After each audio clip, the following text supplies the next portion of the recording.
Arkadaşlar şimdi daha çok biraz gebelikle ilgili bilgi vermek ve gebeliği işlemek istiyorum. Çok doğum süreçlerinden falan bahsettik. Birazcık işin gebelik boyutunu yapacağım ama ondan önce anne karnında bebek ne öğreniyor, ne yapıyor? Onunla ilgili böyle bir video var. Yurt dışı kaynaklı altta Türkçe altyazıyla geçilmiş çok enteresan bir video. Beraber onu seyredelim istiyorum çünkü orada üzerinde konuşulacak çok şey var. Zaten zaman zaman durdurup üzerinde konuşmak istiyorum. Ondan sonra yapacağımız şey biraz fizyolojik olarak gebeliğin oluşumunu, bu doğumcu arkadaşlardan aldığım slaytlarla size böyle çok teknik olmadan biraz anlatmak, biraz gebeliğin de psikolojik etkileri üzerine konuşmak. Ondan sonra hypnobirthing diye bir sistem var. Belki duymuşsunuz, Kate Middleton belki böyle hypnobirthingle doğurdu. Onunla ilgili bir hikaye okuyup bir video seyrettirmek istiyorum. Biraz da doğum sonrasını konuşuruz. Şimdilik böyle bir yol haritamız var. Ben önce size şu doğumla, gebelikle ilgili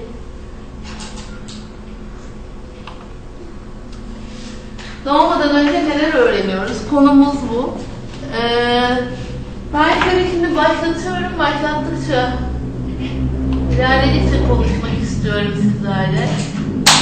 Daha sesi de en sona getireyim.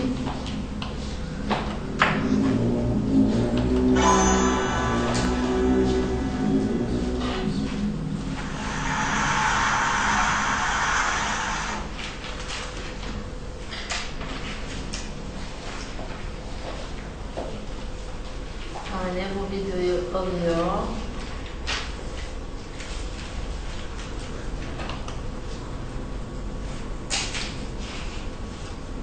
16 dakikalık bir videodan. Ben bu videoyu yüklenirken size bir şey sormak istiyorum. Öğrenme nedir önce? Biz neler öğrenme diyoruz? Doğuştan getirmediğimiz şeyler.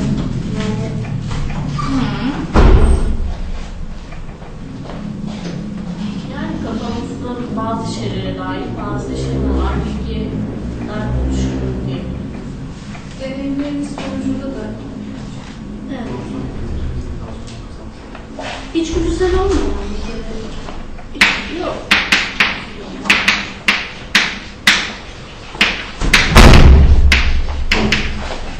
İçgüdü yok dediğim.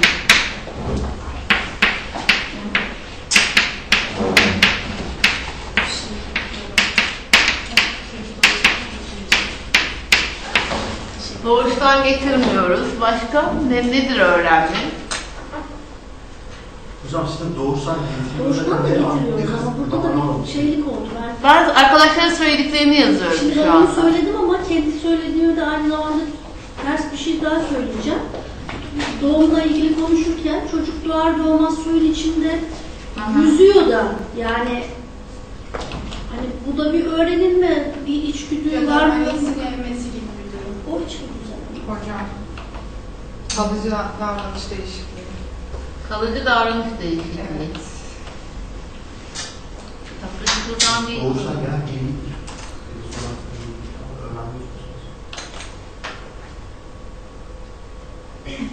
Ben baştan bir açacağım.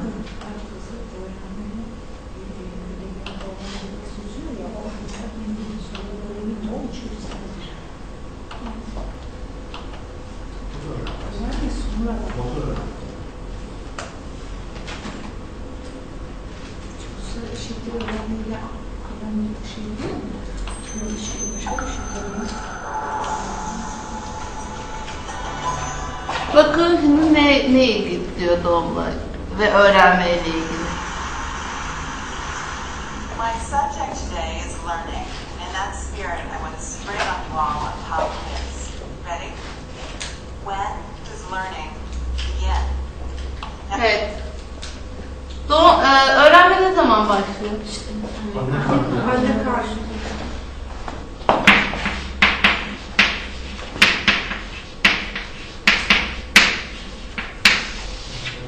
Anne karnında ne öğreniyoruz? Ne öğreniyor olabiliriz? Hani anne karnında dedik, tamam. ne öğrenmesi gerekiyor hocam? Mesela beslenmesi gerekiyorsa beslenmeyi öğrenir. Annem gerekiyorsa öğrenir. Beslenme bir öğrenme mi? Bence beslenme içgüdüsel bir refleks. Bütün canlılar besleniyor. Bütün canlılar doğduğu zaman yani eğer memeli bir canlıdan doğuyorsa annesinin memesini buluyor ve emiyor. Bu bence içgüdüsel bir şey. Temel. Huzur ve Hocam, yöntemi öğrenebilir. içgüdü ne hocam? İçgüdü kod, yani içimizde kodu, yani nasıl söyleyeyim, nefes almak. Nefes almayı biz öğrenmiyoruz. Nefes almak mekanizmasıyla doğuyoruz. Ya da mesela o karettaların doğar doğmaz canlı olarak düşünürsek direkt denize yüzmeleri, hiç geriye yüzmüyorlar, yani yürümüyorlar. Denize girip Çünkü onların artık sistemlerinde kodlu o yani. O biliyor ki arıların petek yapması doğar doğmaz Ama için. şimdi şöyle, içgüdü sadece bir türe mahsustur. Mesela örneğin A örgüsü içgüdü sadece bir türe mahsustur. O onun içgüdüsü ama her canlının bir içgüdüsü vardır kendine özgü. hayvanın da Bir var. türe diye bir şey yok. Hayvanların da var. Canlıların türü. İnsanların var mı içgüdüsü? Olmaz olur mu? Tabii ki. Sadece annelik içgüdüsü var. Hayır ama işte o bebeğin doğar doğmaz annenin memesini emmesi. Bu bir içgüdü. Çünkü anne karnındaki şeylerden ötürü bebek anne karnında bile emme refleksi yapıyor. Ve bu ultrason çalışmalarıyla gösterilmiş bir şey. Parmağını yani o emme refleksi daha anne karnından, çünkü emmek bir refleks aslında, refleksif bir davranış. Daha anne karnından parmağını emerek falan filan bunları yapıyor. Devam edelim bakalım ne olacak. As you ponder that question, maybe you're thinking about the first day of preschool or kindergarten, the first time that kids are in a classroom with a teacher. Or maybe you've called to mind the toddler phase when children are learning how to walk and talk and use a fork. Maybe you've encountered the 0 to 3 movement, which asserts that the most important years for learning are the earliest ones. And so your answer to my question would be, learning begins at birth. Bu kadar So I tutuyorum. want to present to you an idea that may be surprising, or may even seem implausible, but which is supported by the latest evidence from psychology and biology. And that is that some of the most important learning we ever do happens before we're born, while we're still in the womb. Now, I'm a science reporter. I write books and magazine articles, and I'm also a mother. And those two roles came together for me in a book that I wrote called Origins. Origins is a report from the front lines of an exciting new field called fetal origins. Fetal origins is a scientific discipline that emerged just about 2 decades ago. And it's based on the theory that our health and well-being throughout our lives is crucially affected by the 9 months we spend in the womb. Now, this theory was of more than just intellectual interest to me. I was myself pregnant while I was doing the research for the book. And one of the most fascinating insights I took from this work is that we're all learning about the world even before we enter it. When we hold our babies for the first time, we might imagine that they're clean slates, unmarked by life, when in fact they've already been shaped by us and by the particular world we live in. Today I want to share with you some of the amazing things that science Bebek anne karnında annesinin sesini duyuyor ve doğduğunda mutlaka annesinin sesini tanıyor. O fetüsün içinde, rahimde annesinin boğuk, çünkü fetüs aynı zamanda biraz sesli bir yer. O suyun sesi, kanın kalp atışı, annenin kalp atışlarını da duyuyor bu arada. Organların çalışır. Tabii. Ama bütün bu seslerin yanında anne sesini de duyuyor ve annenin sesine çok aşikar. scientists are discovering about what fetuses learn while they're still in their mother's bellies. First of all, they learn the sound of their mother's voices. Because sounds from the outside world have to travel through the mother's abdominal tissue and through the amniotic fluid that surrounds the fetus, The voiceless fetuses here, starting around the 4th month of gestation, are muted and muffled. One researcher says that they probably sound a lot like the voice of Charlie Brown's teacher in the old Peanuts cartoon. But the pregnant woman's own voice reverberates through her body, reaching the fetus much more readily. And because the fetus is with her all the time, it hears her voice a lot. Once the baby's born, it recognizes her voice, and it prefers listening to her voice over anyone else's. How can we know this? Newborn babies can't do much, but one thing they're really good at is sucking. Researchers take advantage of this fact by rigging up 2 rubber nipples so that if a baby sucks on one, it hears a recording of its mother's voice on a pair of headphones, and if it sucks on the other nipple, it hears a recording of a female stranger's voice. Babies quickly show their preference by choosing the first one. Scientists also take advantage of the fact that babies will slow down their sucking when something interests them and resume their fast sucking when they get bored. This is how researchers discovered that after women repeatedly read aloud a section of Dr. Seuss's The Cat in the Hat while they were pregnant, their newborn babies recognized that passage when they heard it outside the womb. My favorite experiment of this kind is the one that showed that the babies of women who watched a certain soap opera every day during pregnancy recognized the theme song of that show once they were born. So fetuses are even learning about the particular language that's spoken in the world that they'll be born into. A study published last year found that from birth, from the moment of birth, babies cry in the accent of their mother's native language. French babies cries end on a rising note, while German babies end on a falling note, imitating the melodic contours of those languages. Now, why would this kind of fetal learning be useful? It may have evolved to aid the baby's survival. From the moment of birth, the baby responds most to the voice of the person who is most likely to care for it, its mother. It even makes its cries sound like the mother's language, which may further endear the baby to the mother, and which may give the baby a head start in the critical task of learning how to understand and speak its native language. But it's not just sounds that fetuses are learning about in utero. It's also tastes and smells. By 7 months of gestation, the fetus's taste buds are fully developed, and its olfactory receptors, which allow it to smell, are functioning. The flavors of the food a pregnant woman eats find their way into the amniotic fluid, which is continuously swallowed by the fetus. Babies seem to remember and prefer these tastes once they're out in the world. In one experiment, a group of pregnant women was asked to drink a lot of carrot juice during their 3rd trimester of pregnancy, while another group of pregnant women, drank only water. 6 months later, the women's infants were offered cereal mixed with carrot juice, and their facial expressions were observed while they ate it. The offspring of the carrot juice drinking women ate more carrot-flavored cereal, and from the looks of it, they seemed to enjoy it more.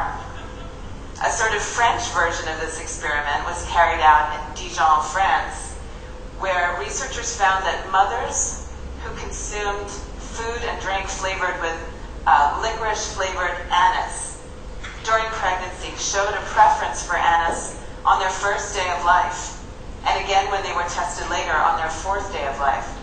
Babies whose mothers did not eat anise during pregnancy showed a reaction that translated roughly as yuck. What this means is that fetuses are effectively being taught by their mothers about what is safe and good to eat. Fetuses are also being taught about the particular culture that they'll be joining through one of culture's most powerful expressions, which is food. They're being introduced to the characteristic flavors and spices of their culture's cuisine even before birth. Now, it turns out that fetuses are learning even bigger lessons. But before I get to that, I want to address something that you may be wondering about. The notion of fetal learning may conjure up for you attempts to enrich the fetus, like playing Mozart through headphones placed on a pregnant belly. But actually, the 9-month-long process of molding and shaping that goes on in the womb is a lot more visceral and consequential than that. Much of what a pregnant woman encounters in her daily life, the air she breathes, the food and drink she consumes, the chemicals she's exposed to, even the emotions she feels, are shared in some fashion with her fetus. They make up a mix of influences as individual and idiosyncratic as the woman herself. The fetus incorporates these offerings into its own body, makes them part of its flesh and blood. And often it does something more. It treats these maternal contributions as information, as what I like to call biological postcards from the world outside. So what a fetus is learning about in utero is not Mozart's magic flute, but answers to questions much more critical to its survival. Will it be born into a world of abundance or scarcity? Will it be safe and protected, or will it face constant dangers and threats? Will it live a long, fruitful life, or a short, harried one? The pregnant woman's diet and stress level in particular provide important clues to prevailing conditions, like a finger lifted to the wind. The resulting tuning and tweaking of a fetus's brain and other organs are part of what give us humans our enormous flexibility, our ability to thrive in a huge variety of environments, from the country to the city, from the tundra to the desert. To conclude, I want to tell you 2 stories about how mothers teach their children about the world even before they're born. In the autumn of 1944, the darkest days of World War II, German troops blockaded Western Holland, turning away all shipments of food. The opening of the Nazi siege was followed by one of the harshest winters in decades, so cold the water in the canals froze solid. Soon food became scarce, with many Dutch surviving on just 500 calories a day, a quarter of what they consumed before the war. As weeks of deprivation stretched into months, some resorted to eating tulip bulbs. By the beginning of May, the nation's carefully rationed food reserve was completely exhausted. The specter of mass starvation loomed. And then, on May 5th, 1945, the siege came to a sudden end when Holland was liberated by the Allies. The hunger winter, as it came to be known, killed some 10,000 people and weakened thousands more. But there was another population that was affected, the 40,000 fetuses in utero during the siege. Some of the effects of malnutrition during pregnancy were immediately apparent in higher rates of stillbirths, birth defects, low birth weights, and infant mortality. But others wouldn't be discovered for many years. Decades after the hunger winter, researchers documented that people whose mothers were pregnant during the siege had more obesity, more diabetes, and more heart disease in later life than individuals who were gestated under normal conditions. These individuals' prenatal experience of starvation seems to have changed their bodies in myriad ways. They have higher blood pressure, poorer cholesterol profiles, and reduced glucose tolerance, a precursor of diabetes. Why would undernutrition in the womb result in disease later? One explanation is that fetuses are making the best of a bad situation. When food is scarce, they divert nutrients towards the really critical organ, the brain, and away from other organs like the heart and liver. This keeps the fetus alive in the short term, but the bill comes due later on in life when those other organs, deprived early on, become more susceptible to disease. But that may not be all that's going on. It seems that fetuses are taking cues from the intrauterine environment and tailoring their physiology accordingly. They're preparing themselves for the kind of world they will encounter on the other side of the womb. The fetus adjusts its metabolism and other physiological processes in anticipation of the environment that awaits it. And the basis of the fetus's prediction is what its mother eats. The meals a pregnant woman consumes constitute a kind of story, a fairy tale of abundance or a grim chronicle of deprivation. This story imparts information that the fetus uses to organize its body and its systems, an adaptation to prevailing circumstances that facilitates its future survival. Faced with severely limited resources, a smaller-sized child with reduced energy requirements will, in fact, have a better chance of living to adulthood. The real trouble comes when pregnant women are, in a sense, unreliable narrators, when fetuses are led to expect a world of scarcity and are born instead into a world of plenty. This is what happened to the children of the Dutch hunger winter, and their higher rates of obesity, diabetes, and heart disease are the result. Bodies that were built to hang on to every calorie found themselves swimming in the superfluous calories of the post-war Western diet. The world they had learned about while in utero was not the same as the world into which they were born. Here's another story. At 8:46 a.m. on September 11th, 2001, there were tens of thousands of people in the vicinity of the World Trade Center in New York. Commuters spilling off trains, waitresses setting tables for the morning rush, brokers already working the phones on Wall Street. 1,700 of these people were pregnant women. When the planes struck and the towers collapsed, many of these women experienced the same horrors inflicted on other survivors of the disaster. The overwhelming chaos and confusion, the rolling clouds of potentially toxic dust and debris, the heart-pounding fear for their lives. About a year after 9/11, researchers examined a group of women who were pregnant when they were exposed to the World Trade Center attack. In the babies of those women who developed post-traumatic stress syndrome, or PTSD, following their ordeal, researchers discovered a biological marker of susceptibility to PTSD, an effect that was most pronounced in infants whose mothers experienced the catastrophe in their third trimester. In other words, the mothers with post-traumatic stress syndrome had passed on a vulnerability to the condition to their children while they were still in utero. Now consider this. Post-traumatic stress syndrome appears to be a reaction to stress gone very wrong, causing its victims tremendous unnecessary suffering. But there's another way of thinking about PTSD. What looks like pathology to us may actually be a useful adaptation in some circumstances. In a particularly dangerous environment, the characteristic manifestations of PTSD, a hyper-awareness of one's surroundings, a quick trigger response to danger, could save someone's life.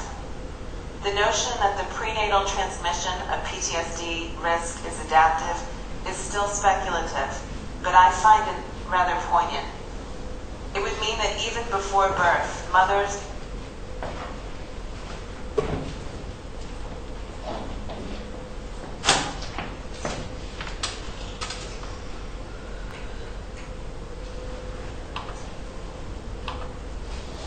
Evet, ne düşünüyorsunuz? Hamilenizden? Ailelerimize şüphedir. Hani çocuk yaşanan durumdan etkilenir. Mesela ben kendi annemden biliyorum. Hep şöyle tavsiyeler. Sakın diş çektirmeyin hamilelikte. İşte çocuk daha hırçın ve gergin olur. Ondan sonra. Ya da daha geçmişlerimizde de böyle ifadeler vardı. Yani Annenin diş çektirmeyi böyle çok travmatik, çok korkarak yaşıyorsa çocuğu korku geçirebilir yani. O gergin tabloyu çocuk da hisseder. Yani esasında öyle mükemmel bir fizyolojimiz var ki bebek daha anne karnında duruma adapte olmaya başlıyor. Bütün bunların anlattığı şey o. Evet. Eğer anne yaşadığı ortam, açlık, kıtlık, sefalet ortamıysa fetüs de anne karnındayken buna hazırlanmaya başlıyor. Nasıl bir dünyaya geleceği.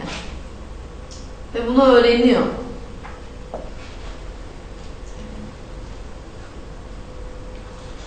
O yüzden biz hani o bir şey hissetmez sandığımız bebek esasında çevresindeki her şeye çok çok duyarlı.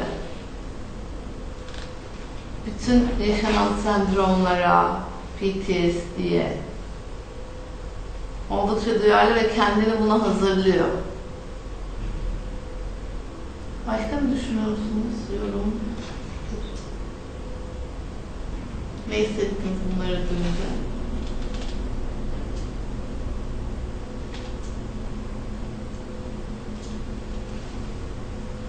Enteresan geldi. Değil mi? Özellikle o kıtlık olayı. Daha Ve sonra... şöyle bir şey var zaten, dünyaya gelip kıtlık olmadığı zaman da onu telafi etmeye çalışıyor. Çok iyi. Çok iyi. O yüzden obezite, işte kalp rahatsızlıkları falan filan. Yani hazırlıklı geliyor kendince. Hani kıtlık ortamına Hazırlıklı geliyor ama kıtlık olmayınca da ya olursa Korkuyor Evet, o evet. yüzden o şeyle sürekli. bu sefer farklı bir modda sürekli yemeye başlıyor. Yani bir çeşit duygusal açlığı, yani o hazırlığı doyurmaya çalışıyor. O yüzden de çok daha fazla görünüyor. Yani anne karnında öğrenmek sadece işte ona müzik dinletmek değil. Yaşadığınız bütün ortam. Hamileyken. Anne karnında öğrenme. Bunlara çalışmam, mesela sürekli kavga olan bir evdeyken bir kadın hamile kalırsa bebek yüksek sese alışıyor mesela. Kavgaya alışarak geliyor belki de. Bunların hepsi bence üzerinde çok düşünülmesi gereken bir konu. Hep şey der düşünülmüştür. Anne karnında bebek bir şey hissetmez, anlamaz, duymaz. Daha ne hatırlayacak ki o bebek? Öyle değil ama işte orada çok şey var. Çok fazla kayıt var. Çok fazla bilgi var. Annenin bütün korkuları, kaygıları, endişeleri, hisleri o bebeğe geçiyor. Orası çok değerli bir alan aslında.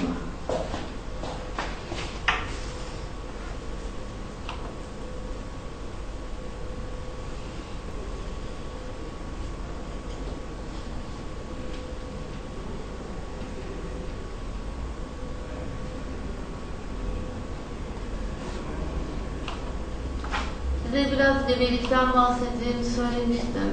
Birazcık böyle hızlı gebelik oluşumuyla ilgili fizyolojik kısmıyla başlayalım. Ondan sonra işin psikolojik kısmına da geçeceğim.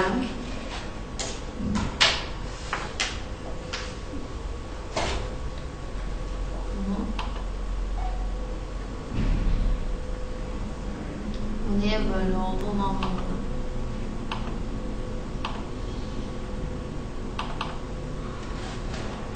Peki.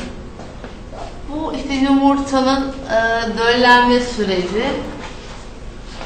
Biliyorsunuz ki bir sürü sperm geliyor ama bir tanesi yumurtayı dölleyebiliyor. Bütün hayat hikayesi de buradan başlıyor zaten.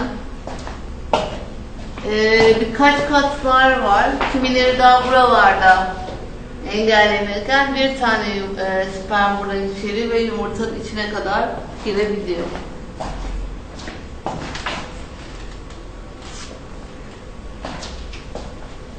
Döllendikten sonra da bölünme başlıyor.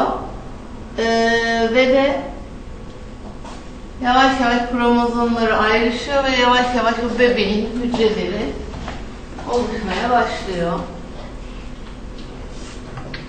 Ve önce 2 taneye bölünürken sonra bu zaman 4 hücre, 8 hücre falan derken yavaş yavaş artık o bebek oluşumu, bebeğin bütün o sistemin oluşması buradan itibaren başlıyor.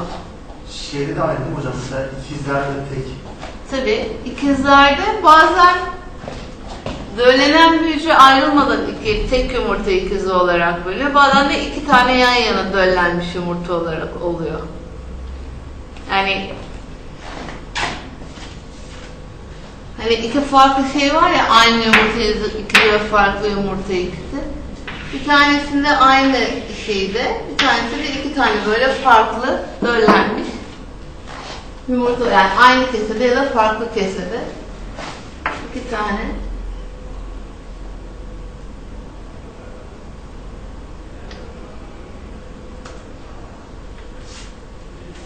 Ve bunlardan 7 gün sonra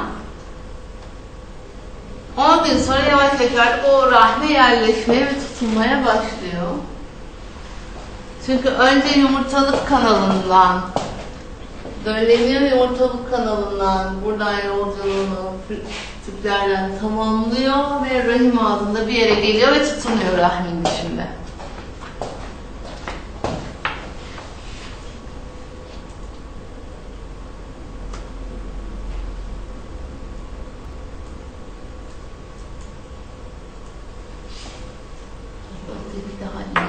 Daha az teknik. Tamamen çıkmadım. Bence bir tane daha var. Bunu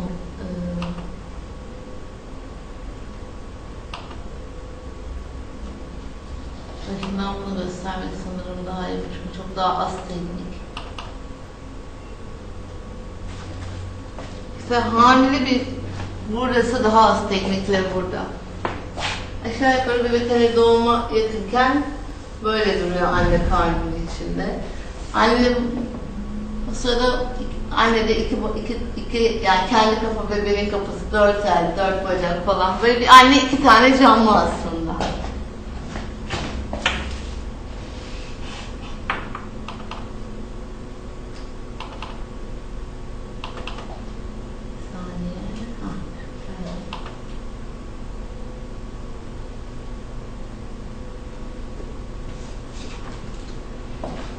Gebelik 280 gün. Yani genelde şeyden hesaplanıyor. Son adetten sonra 280 gün doğum. 10 gebelik ayı ya da işte 42 hafta aşağı yukarı öyle tekabül ediyor. Yani 9 ay 10 gün gibi değil esasında 10 aya kadar uzayabilen bir süreç bu. Ve birleşmeden itibaren, fertilizasyondan itibaren 267 gün.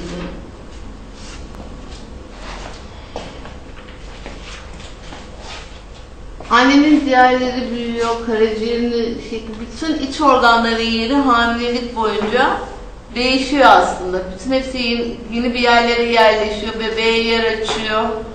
Bambaşka bir fizyolojik pozisyona giriyorlar hamilelik süresince.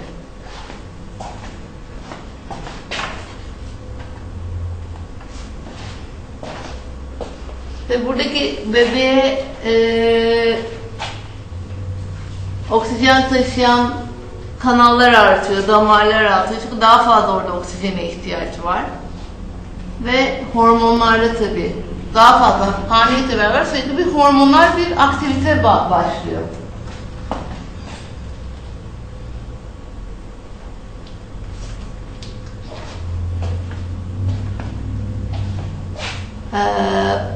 Rahim normalde 7-9 santim boyunda ve 60 gram ağırlığında bir organ. Yani küçük bir organ aslında. Ama gebeliğin sonunda bu 32 santime ve 1000 grama kadar ulaşıyor organın kendisi.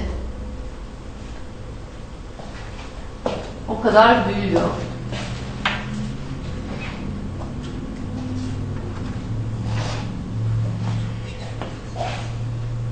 Karının büyümesi önce 12 santim, 14, 16 böyle haftalar ilerledikçe de bu büyüme, fiziksel olarak büyüme devam ediyor. Hatta şöyle de görebiliriz. Bu tamamıyla gösteriyor.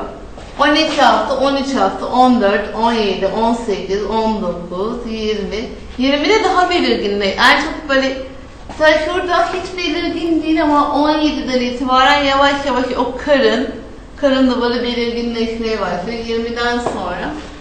Ve 34. haftada artık hani bayağı bir belirginleşmiş kocaman bir karın haline geliyor.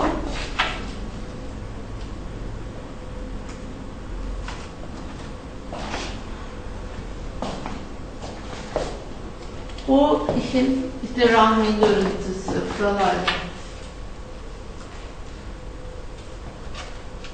Bazen böyle 6. 7. aylarda falan böyle bir kısılmalar olabiliyor. Bunlara yalancı doğum kısılmaları. Aslında doğum başlamamış oluyor. Fakat böyle kısılmalar hissedilebiliyor. Bunlar hani yalancı doğum kasılması deniyor ve bunun sebebi bu yani rahmin bu hareketleri, kanın gelişi falan. Bu daha teknik, işin biraz daha fizyolojik boyutu ama olabiliyor ve bazen anneler hani panik halinde erken doğum mu yapıyorum, işte bebeğim geliyor falan gibi bir paniğe kapılabiliyorlar. Ama doktorlar hemen onun yalan bir kasılma olduğunu söyleyebiliyorlar. Bebeğin çok fazla kana ihtiyacı var, çok fazla oksijene ihtiyacı var. Hatta çoğunu bebek tüketiyor. Gördüğünüz gibi anne kanının 8'de 1'i bebeğe gidiyor. Özellikle artık gebeliğin sonuna doğru bebek iyice büyüdüğü zaman annedeki kanın 8'de 1'i bebeğe geçmiş oluyor.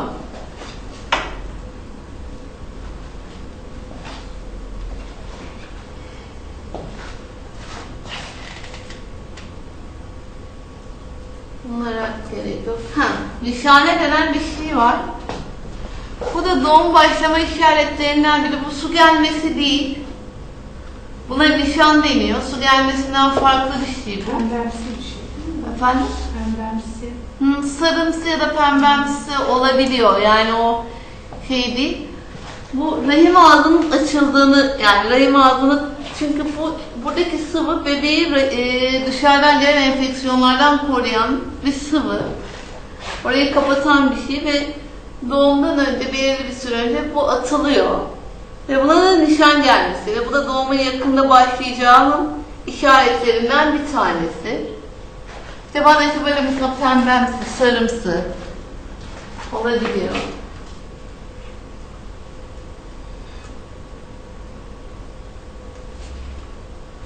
Bunları geçiyorum.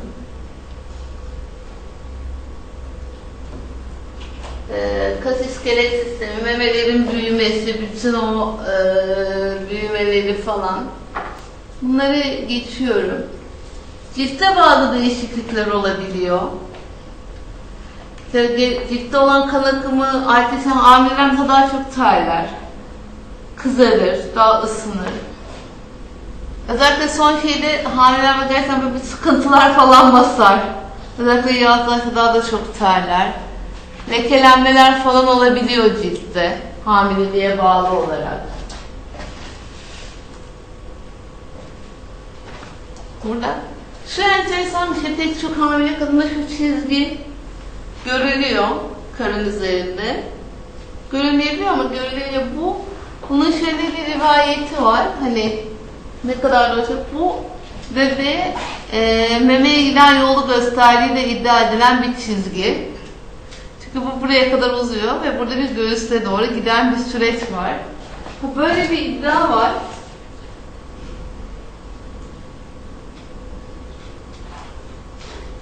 Karın duvarı genişliyor, çatlaklar oluşabiliyor. Gebelikte çok fazla şey görürsünüz. Anneler gelir ve ödem. Kolum şişti. Özellikle ayaklar çok fazla şişer. Ayaklar, bacaklar falan şişmeler olur çünkü çok fazla sıvı artıyor. Ve tabii ki bunlar estrojenler ve bütün hormonlara bağlı olan şeyler. Bunlar hep görülebiliyor gebelikte.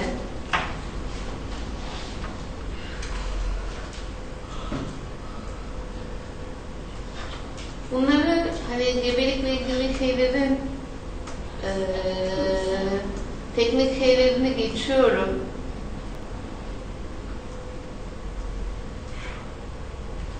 Aşerme denen bir şey var.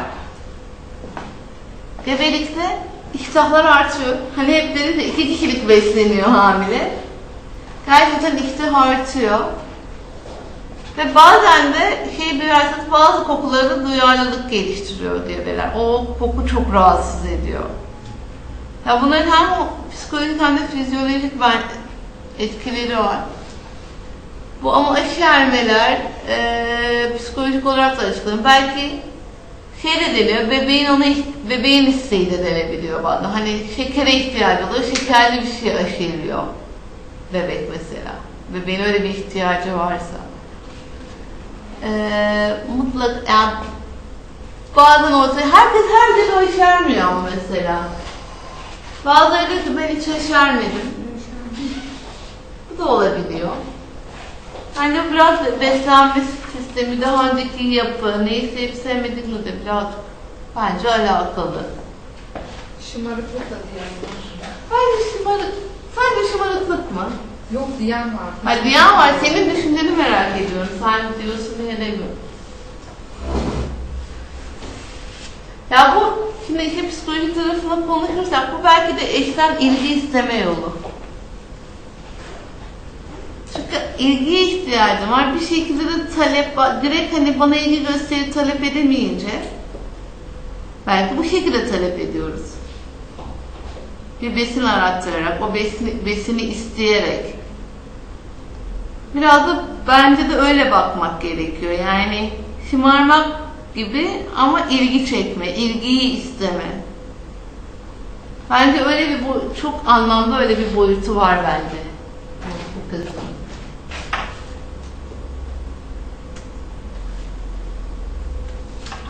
Şöyle geçeyim. Özellikle gebelik ilerledikçe hamileler daha sık tuvalete gidiyor. Birisi çıkıp böbreklere baskı yapmaya başlıyor bebekler. Mesaneye baskı yapıyor ve hamileler çok fazla sık tuvalete gidiyorlar. Bu da bir gerçek.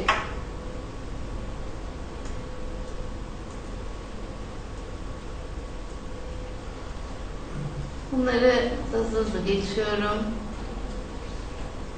Metabolizmaları, progesteronları falan.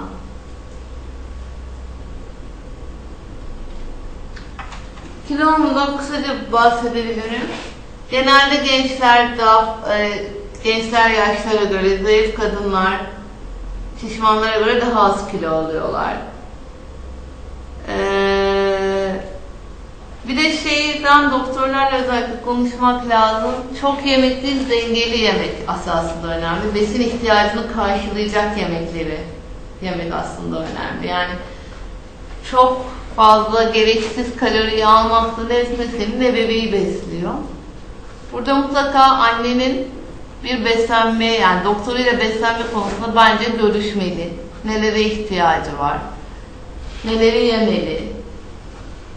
Çünkü gereksiz kilo alımı da hamilelik sonrasında anneye depresyon olarak dönebiliyor. Çünkü bir de o kiloları verme süreci var. 30 kilo alan var. Tabii canım. Yani biz çok kilo alan var. Sonra bir de anne elinde bir bebek, üzerinde bir sürü kilo.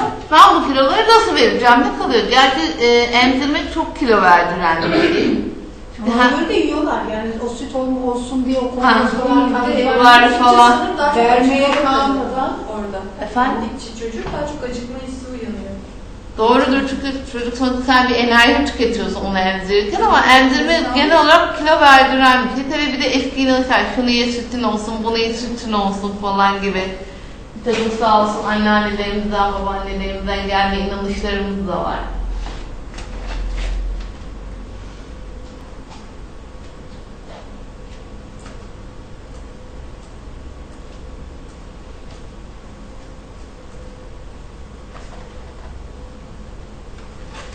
Şimdi işin psikolojik boyutları var. Bir takım yani gebelikte bir takım psikolojik değişiklikler görünüyor. Ve çoğu anneden şunu duyarsanız, herkesten değil, ben o gece hamile kaldığımı biliyordum, hissettim. Böyle bu hissiyatı hissedenler var, ya da işte birkaç gün sonra kendinin hamile olduğunu hissedenler. Genelde de hamile olduğunu hissedenler de doğru çıkıyor. Hani bir pozitif araştırmadan söz etmiyorum ama duyduklarım ve yaşadıklarım, hissediyorsa %80 falan doğru çıkıyor. Çünkü anne onu hissediyor.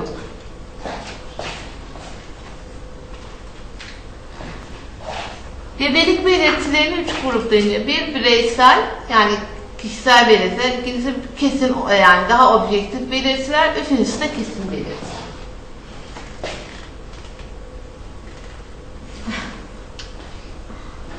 Bulantı. Görürüz. Klasik film. Mide bulantısı, baş dönmesi. Acaba hamile misin? Çok klasiktir. Sık idrara çıkma, göğüste hassasiyet. Kötüsü canlılığının hissedilmesi bazen.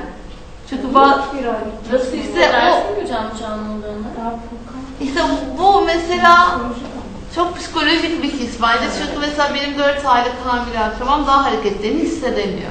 Bu bence çok subjektif bir şey zaten. Hatta subjektif bir belirti bu, yani hisseden olabilir.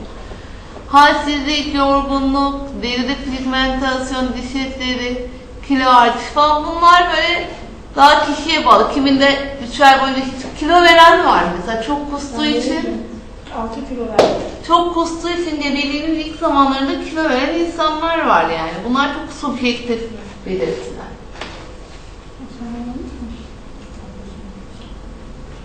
Bunlar daha teknik, objektif belirtiler. Bunları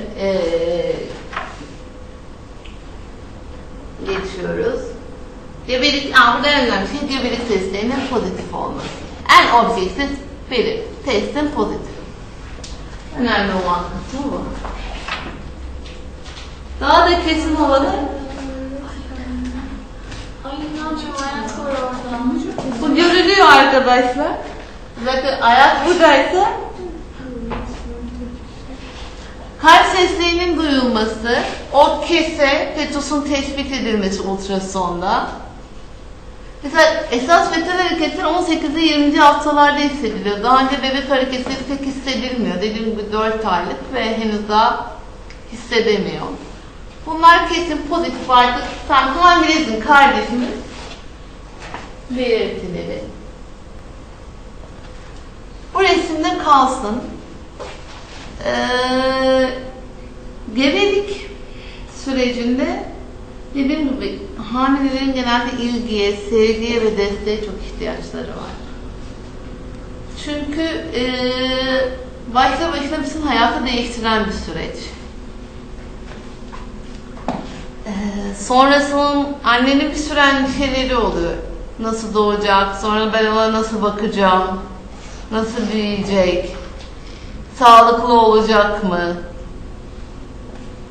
O yüzden hele yoğun bir endişe varsa annenin mutlaka ve mutlaka bence psikolojik destek alması bu konuda önemli. Çünkü bu endişe hem doğumunu zorlaştırır, hem gebelikte bebeği etkileyecektir. Bunun bir miktarı normal, yani her hamile bayan. Sen kendin ilk öğrendiğin ya da hatırlayıcında endişeler yaşadın mı? Oğlumda zaten ben 20 gün, 15-20 gün sonra bende kusmalardı çok aşırı. Ben 4 ay hastanede yatarım. Bayağı bir kilo kaybederim. 4 aydan sonra gözüm açılır çünkü. Ondan sonra çok sevinemedim. Bunun peki doktorlara göre fizyolojik bir sebebi var mı? Hayır. Yani benim annem de öyledir. Ablam benim 82 kilodan 57 kiloya düşmüştür. Bayağı ciddi bir kilo kaybı. Aşırı kilo kaybı. Ama çocuklar fena değildir. Psikolojik olarak ikincisi hiç beklemediğim bir anda sürpriz geldiği için ikincisinde çok büyük bir travma olmuştu bende. Ben tek bebek düşünüyordum. İkincisinde yani o kadar çok testten girmiştim ki yani çünkü iki yolla korunuyordum kendimce. Bütün hastanenin testleri yapıldı, eczaneden alındı falan, beynim bir türlü onu kabul etmedi. Hangi noktada barıştın? Travma. Artık yani yapılacak test kalmadı dediği günün akşamı, çünkü aldıramazdım hiçbir şekilde. O zaman benim kabul etti ve ertesi gün pişmanlığım başladı. Çünkü ben hemen 1-2 hafta boyunca ben ve bebeğim çok tedirginlik bir dönem geçirdik. Hani bu yoktur diye. Kabul ettiğimin ertesi gün işte pişmanlık dönemi başladı. Niye böyle yaptın? Niye böyle yaptım? Yani ben sonuçta 10. bebek değildi, 2. bebekti. Ama oğlum çok problemli. 5 aya kadar sürekli kustuğu için, 5-4,5 yaşına kadar sürekli kustuğu için daha bebek istemiyordum. Hazırlıksız bir zamanda yakalandık ve ikimiz gerçekten büyük bir travmayla oldu 2-3 hafta. Ondan sonra çok barışık bir şekilde, çok sakin bir hamilelik dönemi geçirdim. Ne yardımcı oldu sana bu kadar sakin geçirmeni? Eşim bir kere çok büyük yardım. Ben çünkü panik bir tipim. Yani panik dediğim geleceğe dair kalemim, kağıdım, hesabım, kitabım, detaycıyım var. Ben çok karamsar bir yapıya sahibim. İbrahim çok rahatlatır. Manevi boyutunda da. Yani ben büyük desteğimi ondan aldım açıkçası. Ondan sonra yani 2 bebeğime de ben o ilk 3,5-4 ay haricinde yani son 5 ayda falan çok rahat bir hamilelik geçirdim. Doğumlarım da çok rahat. Başlangıçlarda. Dediğin gibi, kendimi anlattığın gibi destek çok önemli. Çok. Hani İbrahim de benim gibi olsaydı benim atlatmam zor olurdu. Gebelik boyunca pozitif kalmak, pozitif cümleler duymak ve bebekle iletişim kurmak, yani karnınıza dokunmak. Müthiş bir şey ya. Anlayatım. Arkadaşlar ileride yaşayacaktır ama. Başka hamilelik yaşayan, bebek doğuran, sen anlatsana birazcık. Sizler de anlatın tecrübelerinizi bu noktada. Nasıl geçirdiniz hamileliği? Benim bir tane kızım var, bir çocuğum var. Hamilelik falan çok acayip kolay bir hamilelik geçirdim. Yani bir kere uyduruktan bir gözüm karardı, bir topu bu. Onun dışında ne bir aşermesi, ne bir sıkıntı, yani neredeyse doğuma gidene kadar hep bütün işlerimi kendim yapabilecek sağlıktaydım. 12'de sancılandım, 4'te sabah karşı 4'te kızım doğdu. Yani Normal doğum. Normal doğum, hepsi 4 saat içinde oldu, bitti. Hamileliğim çok rahat geçti, çalışıyordum ama istenilen bir bebekti. Yani belki biraz daha sonra olabilirdi ama olduğunu duyduğumuzda hani gayet iyi, hoş geldin moduyla karşıladığımız bir bebekti. Sağlıkla ilgili bir sıkıntım yoktu, ruhsal anlamda bir sıkıntım yoktu. Kaygılarım vardı işte. Neler vardı kaygıları? O süreçte nelerden kaygılanıyordun? Nasıl doğum yapacağım? Yani bu her kadının hissedebileceği, ilk doğum yapacaksa acaba bu nasıl olacak, işte acıyacak mı gibi. Ama yani çok geçen bir şey. Nasıl doğuracağım? Nasıl doğum yapacağım?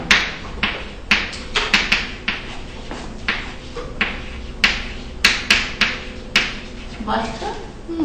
O kadar yani, onun dışında hani aile olarak da, yani anne baba olarak da bağlı bir aile, yani duygusal anlamda da birbirimize yeten bir aile olduğumuz için onunla ilgili bir sıkıntılarımız yoktu. Sadece hani fizyolojik olarak nasıl bir süreç olacak, yani ameliyata girerken nasıl korkarsın ki, onda bayılıyorsun, burada bayılmıyorsun da, bu acı nasıl bir şey, bir de bu, onun dışında herhangi bir şey yoktu. Peki doğumu 4 saatte doğurdun. Nasıl geçti? Doğum mu? Doğumu nasıl hatırlıyorsun şimdi baktığında? 4 saatte doğurdum dedin. Bugün konuştuk arkadaşlarla. Ben o dönemde bir anaokulunda çalışıyordum psikolog olarak. Orada da bir hizmetlimiz vardı, görevlimiz vardı. Ve biz sohbet sırasında bana şey demişti, onu hiç unutmadım. Selli yağmur, korkma bu kadar falan, yani o bitecek ve sonrasında hiçbir şey hatırlamayacaksın. Çocuğu kucağına alman çok keyifli olacak vesaire. Belki onun çok böyle kendi kendime çok söylediğini hatırlıyorum. Ama ben gece 12'de sancılandım. Bütün sancımı evde çektim. Yani daha var diye, çünkü sabahleyin doktora gittiğimde, çocuğumun doğum günü olarak 21 Mart dediler bana doktor. Ve ben 20 Mart sabahı doktora gittim. Doktor da bana dedi ki hiçbir şeyim yok, daha bir haftam var. Ve eve gittim. Tamam. Yani bu süreç hani daha ben doğurmayacağım süreciyle gittiğim bir dönem. Ama akşam böyle ağırlaştığımı hissediyorum, böyle halsizlik. Çok hafif ağrı ama böyle bir ağrı, belirsiz bir şey yok. 12'den sonra sancılanmaya başladım. İşte 10 dakikada bir, sonra 5'e falan düştü. Ama ben daha hala evdeyim, yani daha ben bir hafta doğurmayacağım için. Öyle daha doğmayacak evet. mı? Aynen öyle. Ben kızımı kendim doğurdum diyebilirim. Çünkü ne kadar güzel. Sancılanmaya başladığımda ki bu 92 senesi, yani o dönemde internet yok, bir şey yok. Yani bizim bunları bu kadar net öğrendiğimiz bir süreç değil. Ama okuduğumuz şeylerde sıcak suyun iyi geldiğini hatırladığımız için biz böyle bir sıcak su kürüne uyguladık. Ve o beni çok rahatlattığını hatırlıyorum. O sancılarımı o sıcak suyla atlattığımı hatırlıyorum. Ama belli bir yerden sonra artık, yani o iş sonuna geldiğinde biz apar topar zaten çantamızdır, hemen hastaneye gittik. Muhtemelen sen doğurmaya başlamışsın Ben hastaneye gittim ve sandalyeye oturdum. 4'te hastaneye gittim, 4'e gece kızım doğdu. Yani evet, aynen öyle. Yani ben sabah karşı, bütün hepsi 4,5 saatlik bir süreçti doğumu. Yani sütüm gelmişti, her şey sonrası da çok rahat olmuştu. Ama benim hamile lohusalıkta sıkıntı olmuştu. Nasıl bir sıkıntı oldu lohusalıkta? Çok hatırlamıyorum ama çok ateşlendiğimi hatırlıyorum. Orada lohusalık sendromu, işte o çok terleme, iğneler oldum falan. Tabii duygusal anlamda gebelik çok önemli ama gebelikten sonrası da önemli. Çünkü o duygusallık devam ediyor. Her bulduğu şey ağlama devam ediyor. Etrafında karışıyorlar. Süt olsun, onu ya bunu iç, bu bir de böyle bir süreç. İster istemez karışılıyor. Öyle bir sıkıntı yaşadığımı hatırlıyorum lohusalık döneminde. Ama benim çok rahattı her şekilde. Sen nasıl anlatırsın hamileliğini, doğumunu? Biraz da canlı örneklerden dinleyelim. Benim de 2 çocuk var. Ondan sonra ilk çocuğumda çok enteresandır. Aslında yıllarca öğretmendim ama o sene bir iş değişikliği yapmıştım. Bir kadın doğum hastanesinde halkla ilişkiler sorumlusu olarak başlamıştım. Tam yere gitmişsin yani. Mertem Hastanesi'nde halkla ilişkiler sorumlusu olarak başlamıştım. Harika bir şey, şöyle harika bir şeydi. Zaten doktorlarla tabii ekip olduğumuz için diyalogumuz çok daha iyiydi ondan sonra. Yani hep Elif'i o noktada kızım yani şanslı hep bulmuşumdur yani şanslı diye düşünmüşümdür hep. Sonra yani doğum da çok şükür çok rahattı. Sezaryen ama hani fıtık vardı, fıtıktan dolayı sezaryen tavsiye edilmişti. Ben böyle belki de birazcık pozitif bakmanın herhalde etkisiydi. Sonra kızımdan sonra çalışmaya bir müddet ara verdim. Sonra oğlum işte daha oğlum hamileyken işte farklı bir iş sahası benim için oluşmuştu. İşte idareci bir anaokulunda idareci olmak gibi falan. Hep bu sefer ben şöyle başlamıştım. Çocuk yardım şöyleydi benim için. Her çocuk çok tatlı, nasibi ve güzelliğiyle geliyor diye düşünmeye başlamıştım. Ve daha hani ikisinde de onu yaşadım. Daha doğmadan bana hediye onlar, işte bana hayata güzellikler verecek ve çok ummadığım şeyler karşıma çıkacak diye düşünmüştüm. Gerçekten de öyle oldu. Oğlumda da çok daha enteresan. Bir anaokulunda idareciydim. Mesafem çok uzakta ama işim götürüp getiriyordu beni.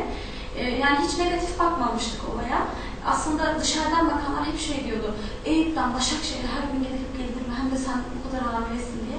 Ve ben salı günü çalıştım, çarşamba doğuma gittim, öyle diyeyim size. Yani çok böyle sürpriz, hızlı bir şekilde oldu ama çok da hatta doktor hanım bana şöyle demişti, onun çok büyük etkisi olmuştu bana sezaryenler önce. Hatta doktorum artık tanıyordu beni, birinci doğumda, ben yine ikinci de Meltem'de olmuştu, aynı doktor. Dedi bana ki Sevimciğim, çocuklar seni çok seviyor, seni bekletmeden yanına hemen gelmek istiyor. Hani Ne kadar güzel bir cümle. Sinyal vermesi beni çok rahat yapmıştı.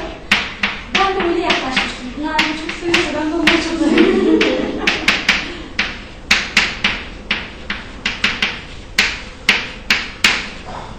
Bunlar hem hamilelik hem doğum boyunca çok pozitif cümleler. Şimdi doktorun yaklaşımı da çok güzel. Mesela hala o hastanede doktor Nuray Hanım böyle bir hal vardı.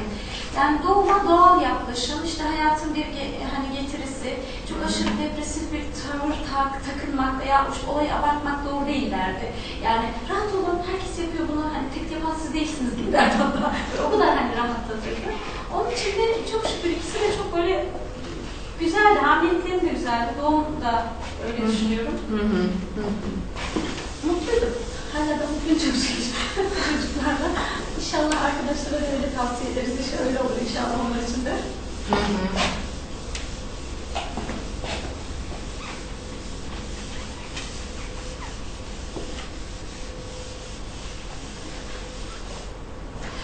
Yani şunu duyuyorum ki sen doğum yapmışsan hamilelikte pozitif desteğe çok fazla ihtiyaç var. Bunun bir hastalık olmadığına, bunun korkutucu bir şey olmadığına ve bunun bebeklerine kavuşacaklarına dair pozitif olumlamalarına çok ihtiyaçları var. Ama hani konuşmuştuk, hamilelik sırasında yaşanan bir takım travmalar. İşte o noktalarda psikolojik desteklere çok ihtiyaç var. Yakın birinin ölümü, boşanmalar gibi şeylerde de bu sefer hayatımızın içindeki psikolojik desteklere ihtiyaç var. Yani orada da şu var, bunu bebeğin kendisinden ayrıştırabilmek. Yani bu nasıl bir şey? Hani mümkün olduğunca bebeği bu süreçten sakınmak. Nasıl yapabiliriz bunu? hani bebekle olumlu konuşmaları, onu hala istediğimizi, sevdiğimizi söylemeye devam ederek mesela. Hani bol bol konuşup, evet böyle bir şey oldu bebeğim, ama ben seni seviyorum, seni bekliyorum. Seni dört gözle yanıma istiyorum gibi. Sen çok sevilen bir bebeksin. Boşanma sürecinde mesela biz boşansak da anne de baba da seni seviyor. Bunun seninle hiçbir alakası yok. Bir pozitif mesajlar ve pozitif enerjiler göndererek. Yani mühim olan hiç üzüntü yaşamamak değil. Ama o üzüntünün çok uzun süreli olmaması ve bebeğe çok fazla hani o üzüntüye expose olmaması değil. Ve en önemli şey bütün hamilelik boyunca bebeğin istendiğini hissetmesi, beklendiğini, istendiğini ve sevildiğini hissetmesi. Bunu hissettirdiğiniz sürece yaşadığınız üzüntü bebeği etkilemez. Çünkü bebek kendini çok güzel koruyor. Bebek düşünüldüğü kadar kırılgan bir canlı değil. Bebek aslında çok güçlü bir canlı. Yeter ki siz ona bunları hissettirin. Bebek de size yardımcı olacaktır zaten. O yüzden hamilelikte bunlar bence çok önemli.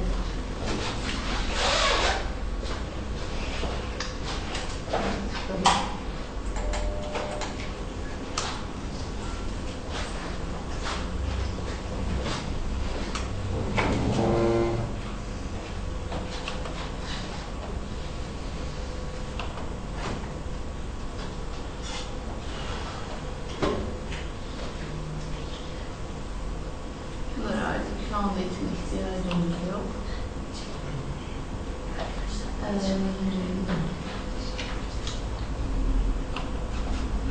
Şurada bir 9 dakikalık bir 10 dakikalık bir gebeliği anlatan bu oradaki slaytlardaki şeyi anlatan bir videomuz var. Şöyle gebeliği tanıyalım.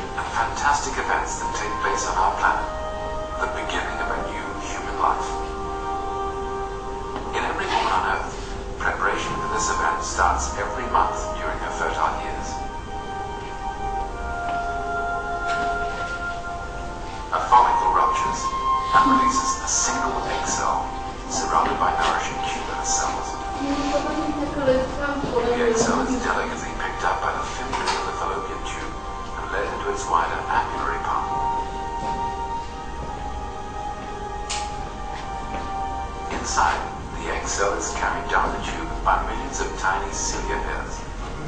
It's in the tube that the egg cell will meet the sperm from the father.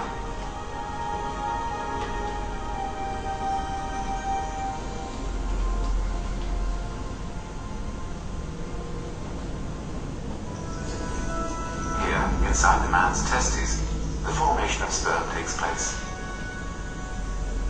It occurs in the walls of innumerable small tubules.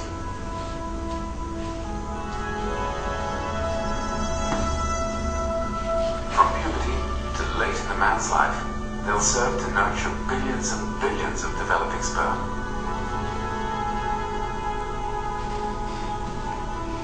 Unlike the woman's ovaries, that from birth have all the egg cells which will be needed, this efficient sperm factory creates new reproductive cells continuously during the man's life at an unbelievable pace.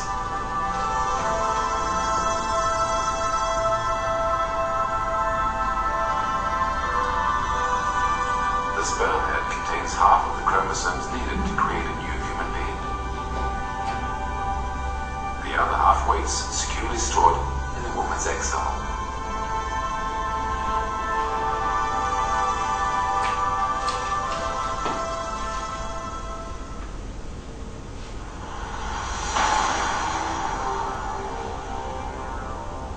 When ejaculation occurs, it sets off a remarkable chemical process. Various glands immediately shoot out different forms of liquid, mixed to form the so-called Tam ekran yapmadan izlesin. Belki daha netken olur. Peki. Ama o zaten hücreleri anlatmıyor. Evet, şu anda spermin girişi. acidic environment of the woman's vagina. Yani sperm giriyor. Buraları biraz değişiyor. Spermin normalde spermin girişi. The ejaculated sperm have reached the woman's body. Ve vücudu kadına ulaşıyor. Millions of tiny genetic carriers fight to win the race to the female egg cell. Ve yumurtaya ulaşmak için savaşmaya başlıyorlar. Bütün o spermler.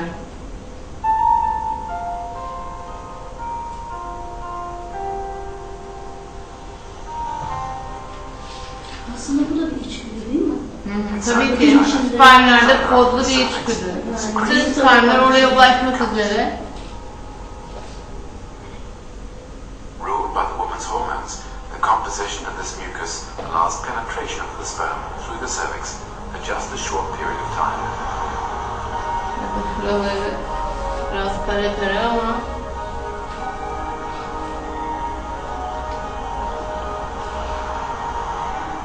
When seen dried, this mucus forms specific patterns.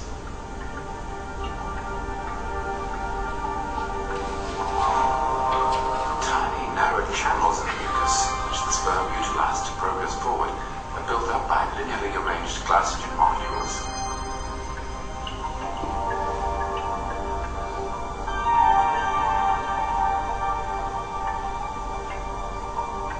yavaş yavaş.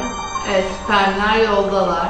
The whipping sperm tail is driven by a powerful microscopic chemical motor located in the midsection of the tail.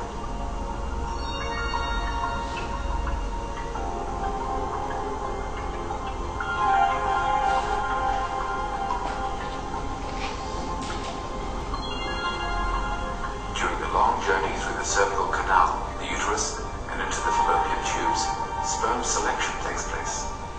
Şimdi bu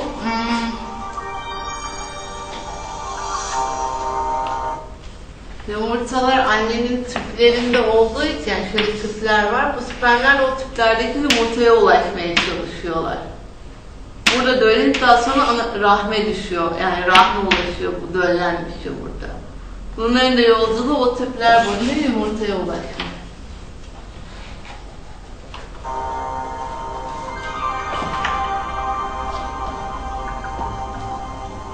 Only the very best, the fastest, and the most competent sperm reach the egg cell. And only one sperm will be successful in penetrating the egg cell. Sadece bir tane sperm zaten döllemekte başarılı olabiliyor. And here they meet, man and woman, on a cellular level. In order to prepare for fertilization, the sperm remove the egg's tubular cells by secreting special enzymes.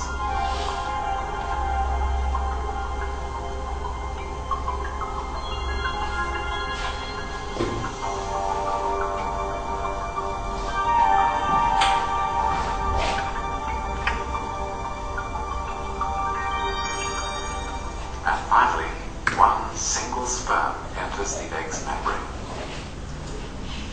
The winner immediately blocks the way for other sperm by influencing the egg cell's calcium. Ve birisi döllediği anda diğerlerinin girişini kapatıyor. Artık o kazandı ve The bitti. tail is now lost, and the genetic Ve o material kuyruğu is da now kopuyor zaten, fused with the spermin female kuyruğu. chromosomes in the egg cell.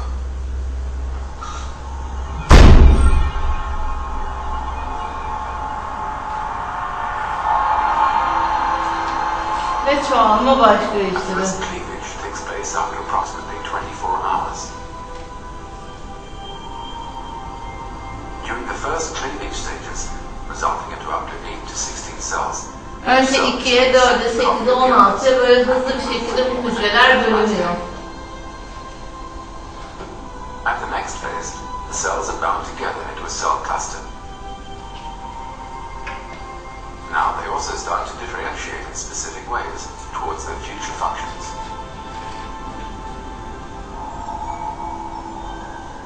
What's called a blastocyst moves out into the uterus 4 to 5 days after fertilization. In the uterus, the blastocyst blastocyst contracts and expands a couple of times before it finally hatches, much like a chick escaping its eggshell. Then the new life fastens onto the wall of its mother's uterus. Ve annenin rahim duvarına yanaşıyor ve yapışıyor. The camera eye follows the first phases of implantation. The blastocyst spreads out and sinks down into the mucous membrane.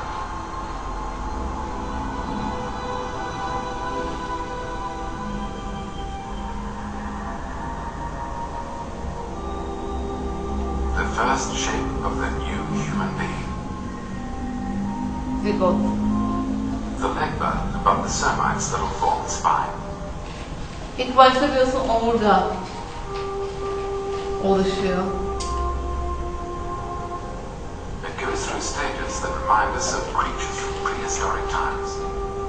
Böyle bir şey. The umbilical Yavaş cord yavaş böyle bir şeye doğru dönüşüyor. oxygen to pass from mother to developing fetus. The face unfolds, and arms and legs develop here in the 6th week after fertilization.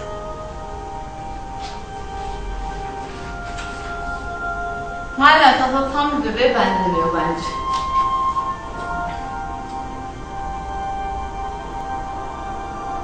In these film sequences shot inside the uterus, details of a 9-week-old fetus can be inspected.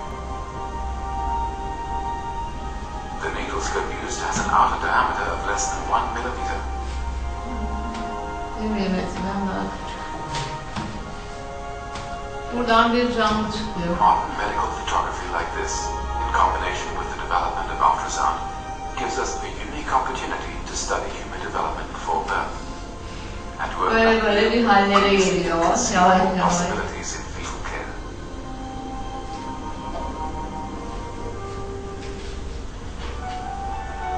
Ya böyle parmağını falan emiyor. Kardeşime sarılıyor. Kardeşim. When a new human being sees Çok a baby sarıldı. for the first time, El ele tutuştu. İkizler falan anne karnında.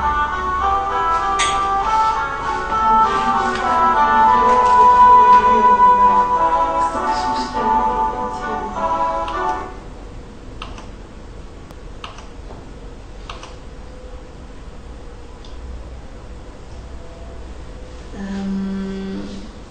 Ara ver.